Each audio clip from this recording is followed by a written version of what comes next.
আসসালামু আলাইকুম। কেমন আছেন সবাইকে? সবাইকে আবারও স্বাগত জানাচ্ছি আমার ব্লগে। আশা করছি সবাই অনেক ভালো আছেন। আজকে একটি চমৎকার জায়গায় আপনাদেরকে নিয়ে যাব। আজকে ওয়েদারটাও খুব সুন্দর, চমৎকার আবহাওয়া। তো আমরা ভাবলাম একটু কাছে পিঠে থেকে কোথাও ঘুরে আসি। তো যেই চিন্তা করা, প্রথমে ভাবলাম চিড়িয়াখানাতে যাব, কিন্তু গরমের কারণে সেটা বাদ দিয়ে আমরা চলে গেলাম ইউনাইটেড স্টেটস বোটানিক্যাল গার্ডেনে। এটা একটি ইনডোর গার্ডেন। যেহেতু বাইরে প্রচণ্ড গরম ছিল বিধায় আমরা ইনডোর গার্ডেনে যাওয়ার প্ল্যান করলাম। এই তো আমরা চলে এসেছি ইনডোর গার্ডেনের সামনে। আর কিছুক্ষণ আগেই আমরা দেখতে পেলাম ছোটো ছোটো বাচ্চাদেরকে নিয়ে হয়তো কোনো একটা স্কুল থেকে তাদেরকে স্টাডি ট্যুরের জন্য এখানে নিয়ে এসেছিল। এটা বিনামূল্যে আমরা প্রবেশ করছি। এটা যুক্তরাষ্ট্রের অন্যতম প্রাচীন উদ্ভিদ উদ্যান এবং এটা অবস্থিত ওয়াশিংটন ডিসিতে। আর এই উদ্যানটি প্রথম শুরু হয় 1820 সালে। যুক্তরাষ্ট্রের প্রথম প্রেসিডেন্ট জর্জ ওয়াশিংটনের ভাবনায় কিন্তু এই উদ্যানটি প্রতিষ্ঠিত হয়েছিল। তিনি চেয়েছিলেন যে নতুন দেশটির একটি জায়গা থাকা উচিত, মানে এমন একটি জায়গা থাকা উচিত যেখানে উদ্ভিদ নিয়ে চর্চা হবে, গবেষণা করা হবে। তো তার সেই চিন্তা ভাবনার ফলস্বরূপ এই ইনডোর বোটানিক্যাল গার্ডেনটি প্রতিষ্ঠিত করা হয়েছিল। এখানে কিন্তু আমরা মানে বহু ধরনের গাছপালা দেখতে পাচ্ছি। আর এইটা পুরাটাই কিন্তু গ্লাস দিয়ে ঘেরা। আমরা যেটা জেনে থাকি যে গ্রিন হাউস, আপনারা অনেকেই নাম শুনে থাকবেন গ্রিন হাউস। বিশেষ করে শীত প্রধান দেশে কিন্তু গ্রিন হাউসের মধ্যেই গাছপালা লাগানো হয়ে থাকে। আর এটা 1820 সালে প্রতিষ্ঠিত হলেও 1850 সালে কিন্তু এটা জনসাধারণের জন্য উন্মুক্ত করে দেওয়া হয়। আর এটা তৈরির উদ্দেশ্য ছিল এই যে আমরা এখন যে সাইডে যাচ্ছি সেখানে সব আছে মেডিকেটেড প্লান্টস, অর্থাৎ ওষুধি গাছপালা। প্রথমেই দেখতে পাচ্ছি একটা নিম গাছ। আসলে নিম গাছটা দেখে আমার খুব ভালো লাগছে।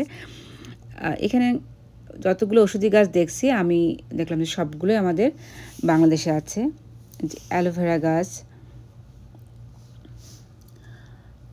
এটা হলো কফি। আমরা জানি মানে প্রতি বছর 500 বিলিয়ন কাপ আর কি কফি তৈরি হয়ে থাকে। তারপরে এটা মনে হয় আদার গাছ, চাইনিজ জিঞ্জার লেখা ছিল।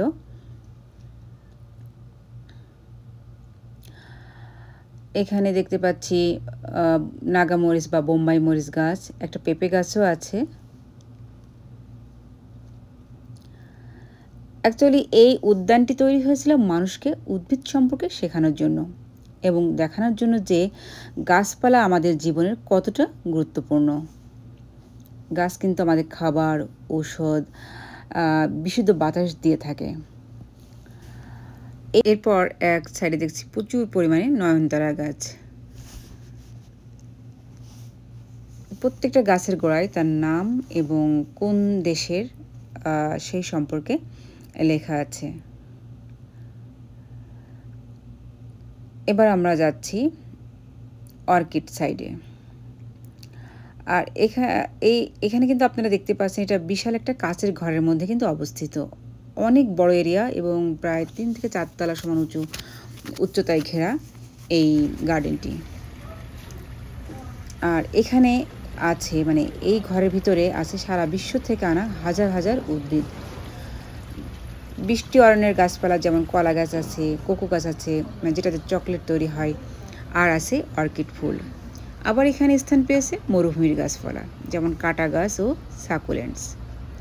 নানা ধরনের ফুলের গাছ আছে যেগুলো বিরল এবং রঙিন। আর আছে ঔষধি ও ব্যবহারযোগ্য উদ্ভিদ যেগুলো চা, মশলা বা ওষুধ তৈরিতে ব্যবহার করা হয়ে থাকে।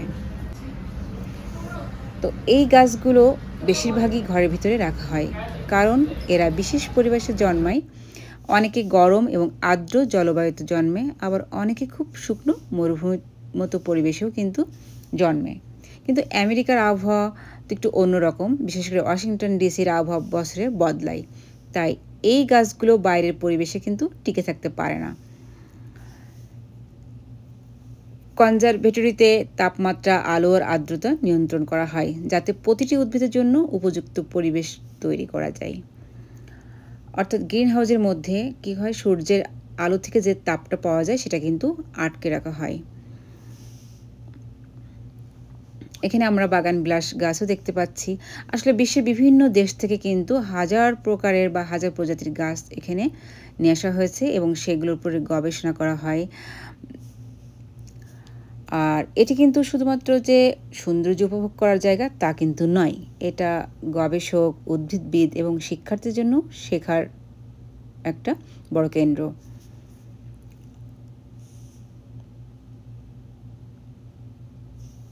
যেখানে বিভিন্ন ধরনের ক্যাকটাস এবং সাকুলেন্ট আমরা দেখতে পাচ্ছি। অনেক বড়, কিন্তু আমরা মাত্র 3টা কম্পার্টে ঘুরছি। এটা এক সাইডে লিফট দিয়ে উপরে ওঠারও ব্যবস্থা আছে, আপনারা উপরে যেও দেখতে পাবেন, উপরেও অনেক গাছপালা আছে।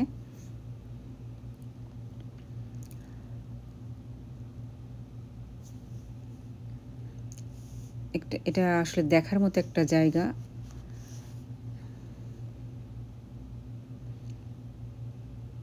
এই যে আমি একটু চেষ্টা করছি উপর দিকে থেকে ভিডিও নেওয়ার। এটা সম্পূর্ণ গ্লাস দিয়ে একদম ঘেরা।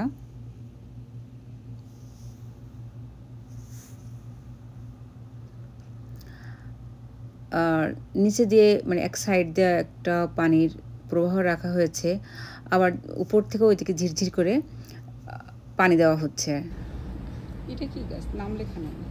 ও আছে, গাছগুলো ব্রাজিলিয়ান, এটা বুঝতে পারছি, বাট এক কথা চমৎকার একটি গার্ডেন। আসলে আপনারা যারা ডিসি, মেরিল্যান্ড বা ভার্জিনিয়াতে আছেন, তারা যদি সময় পান এখানে অবশ্যই আসবেন, ভিজিট করবেন। আশা করছি ভালো লাগবে আপনাদের কাছে।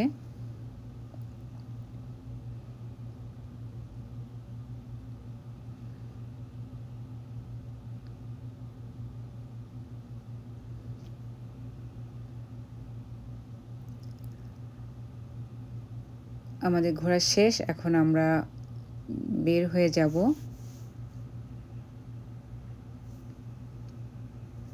আর এটা তো একদম ফ্রি এবং সবার জন্যই উন্মুক্ত। সকাল 11টা থেকে গেট ওপেন হয়, আর সন্ধ্যা 6টার পরে এটা বন্ধ করে দেওয়া হয়। আর এটা বের হওয়ার পর 2 সাইডে একটু শ্যুট করছি, প্রচুর পরিমাণে ফুলের গাছ লাগানো আছে। সব মিলিয়ে খুব চমৎকার একটা দিন কাটলো আমাদের, খুব ভালো লাগলো। আশা করছি আপনাদের কাছেও ভিডিওটি ভালো লাগবে। সবাই ভালো থাকবেন, সুস্থ